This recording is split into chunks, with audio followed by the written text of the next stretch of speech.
Welcome back, everybody, to update number 4 on our Southport 33 DC build for Twin Tails Yachts.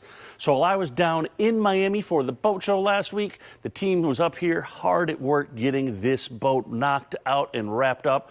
I think we got about 98% done here, guys. You can see we got the pack out toolboxes are all starting to stack up. All the boxes and all the empties have all been moved out to recycling.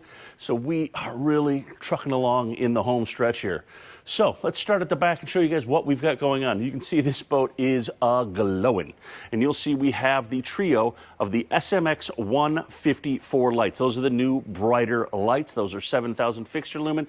And you're going to notice we actually have the lights sweeping, as you can kind of see from these shadows here, from left to right. So we don't have just the color cycle there. You'll see that it is actually actively sweeping from left to right. So that's just one more thing we like to do when we're dialing in our light scenes and make sure everything is set up on here so you get that full effect of the lighting and make sure those are all set up right.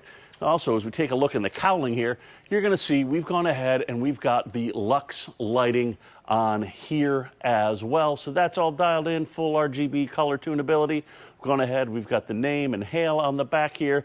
This boat is going to stand out on the Saco River.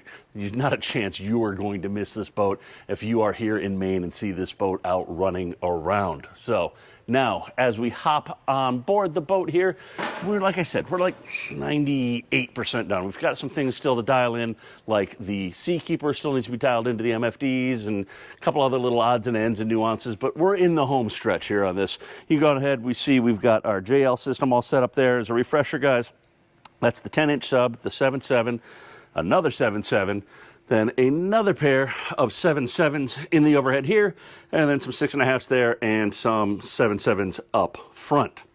So we've got that taken care of. So we take a look down here under the wet bar area here. You're going to see that glow of light. That's because we have the Lumishore neon flex lighting over here.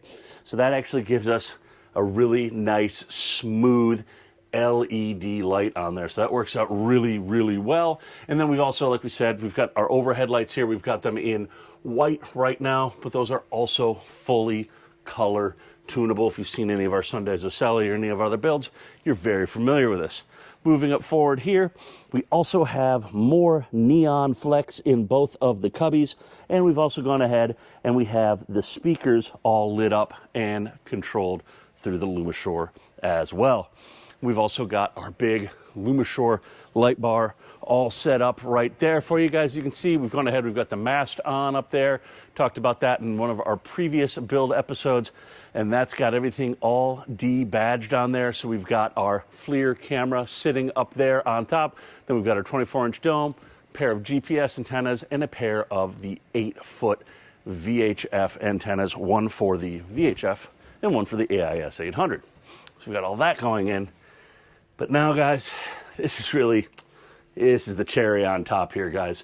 Now, we're almost done with this. As you can look here, we've got a 92/22 display in there. We've got our 743 here. We've got our Merc display here. As you notice, we're waiting on a couple of switches. So this right here, guys, this is 100% custom dash on this boat. This is the first boat with the 92/22. We think this is going to become a very, very popular option for you guys here to have this along with this display right here.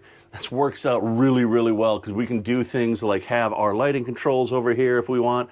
We can even come into here and pop up our FLIR camera on there. As I go ahead and zoom in, we've still got full control of our FLIR camera from right there. Or if we want to even run things like having our sonar right there, we have that flexibility with that screen. And then we can also parse up this 22-inch display as well on here to have as much as we want. Again, we can have our FLIR, we can have sonar, we can have our charts, we can have radar, we can have all of that stuff. And then we still have all of our contact buttons down here. So we have things set up with the Lumishore, talking about our scenes here. We'll go into that more on our final build walkthrough. Our underwater lights, panel lights. We're going to do something a little custom with our panel lights right there as well. So we've got all of that going on there. And we take a peek here behind the scenes. Again, like I said, guys, we're almost 100% done on this one. So we still got a little buttoning up to do with some wiring and stuff. But you can take a peek. Remember from the episode 1 here, guys. We got a lot more stuff in here. We've got all of our Lumishore lights going on right there. We've got our nav electronics panel right here with all of our fuses. We've got all of our Lumishore fusing right here with its own main dedicated feed. And we take a look over there. We've got our NEMA network. We're going to go ahead and get all these wires cleaned up here. Obviously, with redoing the switching here, we have to go ahead and clean all this up as well. You'll see also right down here, we have our Blue Net accessories here. We've got our 20 switch and our 30, and that's going to be required for getting the other old network into that, which is coming from the older Garmin display. We've got our AIS 800 right there and our GPS 315 right there. So we've got all that going on. So we'll go ahead and get that shut up right there. We can take a peek down in the unassigned or machinery space on board here as I get this opened up. And let's take a look at what we've got going on down there. You'll see right down there, that blinking green light, that is the new GSD28 sonar. So that's on there, all grounded, all hooked up, both deucers in. And then you're right here, as we make our way over, you're going to see the pair of JLMHD amps. We've gone ahead and got those stacked up. See, we've got our Siren Marine sensors right there for bilge and high water as well. And then we've also got our Seakeeper sitting right back here. So there's a whole lot of stuff going on board this boat. Like I said, the team has been hard at work on this, getting this thing all dialed in, making it nice for it. And we can't wait to hit the water with this thing here, probably another week or two. We're going to check the weather and everything, obviously, because we're still up in Maine. It's, February. But we're going to be hitting the water soon. We'll get some more content, more footage of this build. And in the meantime, guys, I've got to dial in this stereo and make sure everything is working good on here. So let's go check it out, guys.